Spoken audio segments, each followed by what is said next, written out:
Meghan Markle a dévoilé son nouveau podcast sur Spotify, et comme toujours ses détracteurs ne se sont pas fait attendre.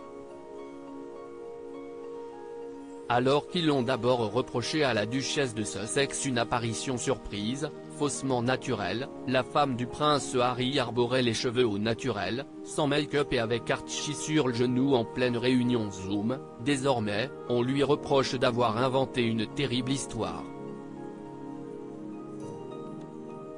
Recevant sa très grande amie Serena Williams, pour le premier épisode d'Archetype, elle a évoqué un moment terrifiant durant lequel la chambre de son fils Archie a pris feu. Menteuse, Meghan ?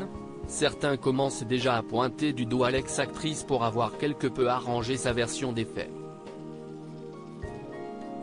Meghan Markle aurait dû savoir que le spectacle devait continuer et que ses engagements devaient se poursuivre après qu'un incendie se soit déclaré dans la chambre de son fils Archie en Afrique du Sud, ont rapporté des experts, selon Daily Mail. De plus, certains ont beau se souvenir d'un incident, ils évoquent plutôt un radiateur qui fume plutôt qu'un réel incendie. Heureusement, néanmoins plus de peur que de mal puisqu'à ce moment-là, Archie n'était pas dans la fameuse chambre.